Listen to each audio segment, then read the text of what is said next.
Hemos desarmado una fuente de alimentación y vamos a mostrarte cómo ingresa la energía y la estructura que tiene una fuente. Vamos a mostrar en imagen cómo a través del interlock, que estamos conectados a 220 volts, vamos a ingresar con corriente alterna.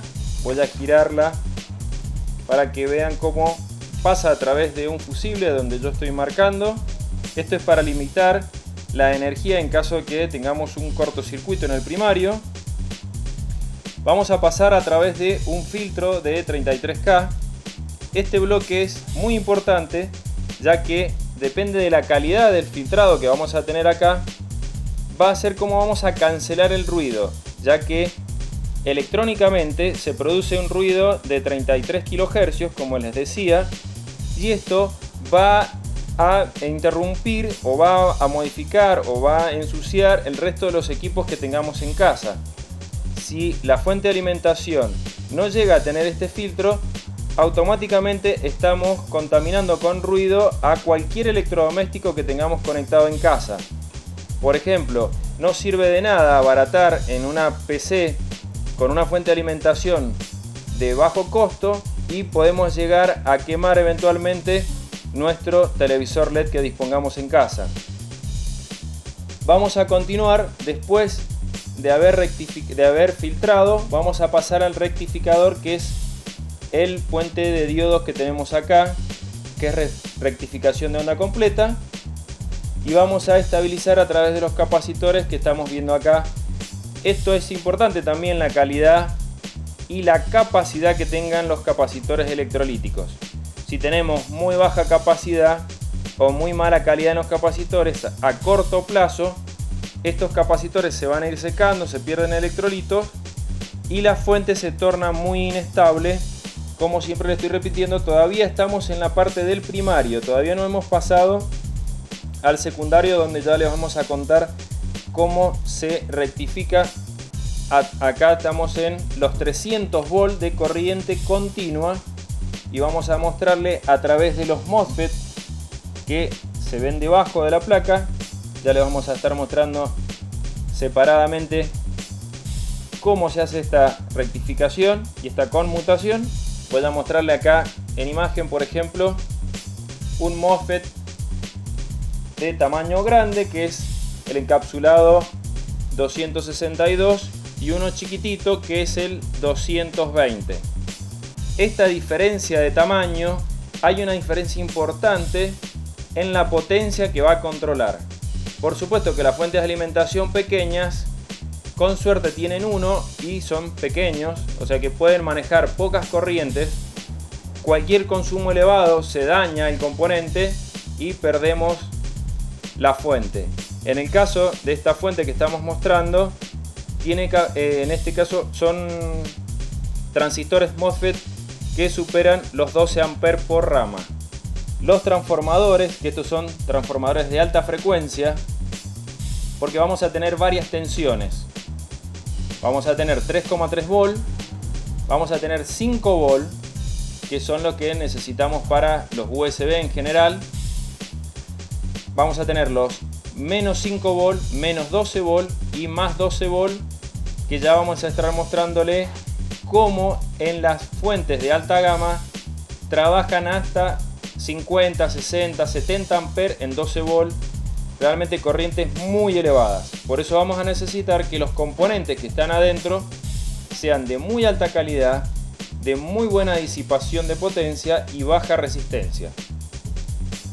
Estos transformadores tienen la particularidad de poder oscilar a altísimas frecuencias y me van a entregar ya la tensión reducida. Vamos a estar introduciéndole 300 volts de corriente continua, va a ser pulsada a través de los MOSFET que tenemos en el primario. Yo acá estoy señalando el disipador, y a la salida vamos a necesitar, que ahora les vamos a estar mostrando, puentes de diodos o diodos de alta velocidad. Estos son pequeñitos, hay diodos también de tamaños grandes donde van a tener mayor capacidad de corriente. ya vamos a ver que en las fuentes necesitan, por ejemplo, en los 12 volt, varios en paralelo para poder rectificar la altísima corriente que está circulando por ellos. Toda esta es la parte de potencia. Ya estamos en el secundario, donde a través de la alta frecuencia al final se va a rectificar justamente con diodos ultra rápidos, y a través de las bobinas y los capacitores vamos a filtrar y estabilizar. ¿De qué manera una fuente puede llegar a estabilizar todas las tensiones? Como dijimos que son varias y necesitamos estar dentro del 5% como máximo. Para eso se usa un circuito integrado. Hay varios procesos, hay varios sistemas y hay varios tipos de protección para las fuentes. En una fuente de alta gama vamos a tener varios tipos de protección. Uno de ellos es, por ejemplo, un exhaustivo filtrado en la parte primaria, como les decía. O sea, que mi fuente de alimentación no vaya a dañar ningún otro equipo que tenga daño. Eso es muy importante. Que los capacitores, como les decía, tengan altísima calidad, baja resistencia, porque si esos capacitores son de mala calidad, me están provocando además un consumo. Y ya vamos a llegar a la eficiencia para redondear el tema. Que cada uno de los componentes que me hacen la conmutación de pasar de 300 volts, que estamos en corriente continua, recuerden que vamos a tener bajas tensiones. Ese proceso de conmutación hay distintas tipologías. ¿Cómo se va a controlar eso? Por eso hay un control digital para que sea más preciso en las fuentes de alta gama. Pero debido a los altos consumos, eso se tiene que hacer extremadamente rápido. Entonces, si yo supero una tensión nominal, automáticamente tengo que bajar la conmutación y viceversa.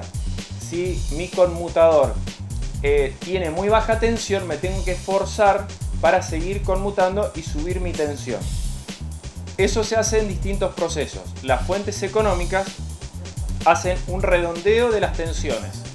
Sumamos todas las tensiones y se dividen y tengo una sola señal de control. En las fuentes de alta gama, cada una de las tensiones, y vamos a comentar que además cuando nosotros decimos que tenemos 12 volt, B1, B2, B3 o B4 según la tipología, esas fuentes tienen transformadores, tienen MOSFET, tienen controladores, tienen diodos de alta velocidad, todos por separado. O sea que estamos teniendo varias fuentes de alimentación adentro de una misma. Y además, todas esas señales van a una controladora digital que normalmente está por separado, por eso se encarece todo ese sistema, que me maneja dos cosas importantes: tensión y corriente. Por supuesto, tiene una protección de sobretensión o baja tensión y sobrecorriente. En el caso de que yo tenga un equipo dañado, me va a producir un cortocircuito y estaría quemando mi fuente. Bueno, eso no sucede. Eso cuando supera el umbral de corriente máxima, tiene un dispositivo electrónico que no es un fusible, sino que se trabaja con una resistencia de muy baja impedancia. Cuando se supera la tensión máxima, automáticamente se corta la conmutación y salvamos la fuente. O sea, una fuente por cortocircuito no se va a dañar. Y sobre corriente, lo que nosotros nos hemos tomado el trabajo es mostrar cada una de las fuentes, que las tensiones y las corrientes sean reales, porque normalmente vamos a ver una etiqueta y, como sabemos, la industria china tiene etiquetas del color que nosotros quisiéramos, pero normalmente las especificaciones no son las reales. Entonces, en las de marca, y en este caso que vamos a mostrar las TR2 y fuentes Thermaltake, vamos a mostrar que esas corrientes son realmente RMS, son fuentes medidas y van a estar en el rango que especifica el fabricante. Acá vemos en imagen lo que les comentábamos al principio.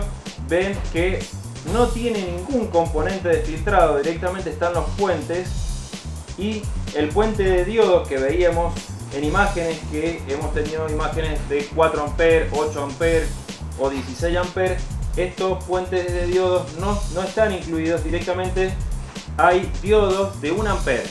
Entonces la corriente real que vamos a tener acá es insignificantemente pequeña. Esta fuente se ha dañado, van a ver los colores. Nosotros acá le hemos sacado un poco de capacitores, pero vean el color de las bobinas, realmente han sufrido, porque el tamaño que tiene cada uno de estos componentes y la potencia que tiene es realmente muy pequeñita. No supera los 150 vatios reales, que realmente tiene que hacer un esfuerzo para llegar a 150 vatios, que ni siquiera van a ser constantes, y estas fuentecitas se comercializan como 450 vatios. Por eso es la realidad de los precios entre un equipo y el otro. En la imagen siguiente, para que noten la diferencia de tamaño, esta ya sí tiene un transformador de 350 vatios reales, donde la potencia máxima a disipar es de 450, y esta normalmente se comercializan en 650, pero esta fuente, si fuera real y en uso prolongado de 8 horas, lo ideal es que no superara los 350 vatios de potencia. Y en la siguiente imagen vamos a ver ya transformadores de alta frecuencia, dobles como les comentaba antes, donde cada uno de estos tiene la capacidad de 350 vatios reales y de uso prolongado. Por supuesto que internamente tendría que mostrarle la cantidad de transistores y diodos de alta frecuencia, como así también los puentes de diodo y los capacitores que tiene, el sistema de filtrado y estabilización y control digital, que es espectacular. Y cerrando la nota de fuentes de alimentación, luego vamos a hacer una exhaustiva con el osciloscopio. Vamos a estar mostrándole en distintas emisiones cada una de esas etapas con más detenimiento y mostrando frecuencias de trabajo y cómo trabaja en stand-by, cómo es el arranque, varias cosas técnicas, pero sin antes comentarles y mostrarles que una recomendación para nosotros y algo que anda muy bien es la Thermaltake, la fuente TR2, la de 700 vatios, que tiene una potencia máxima de 700 en forma continua y en 12 volt tiene hasta 52 amperes. Así que es una fuente muy poderosa para cualquier aplicación, aquellos gamers que quieran disfrutar a pleno su placa de video con su procesador de alta gama. Esta fuente es muy recomendada y realmente es económica para la gama alta de fuentes.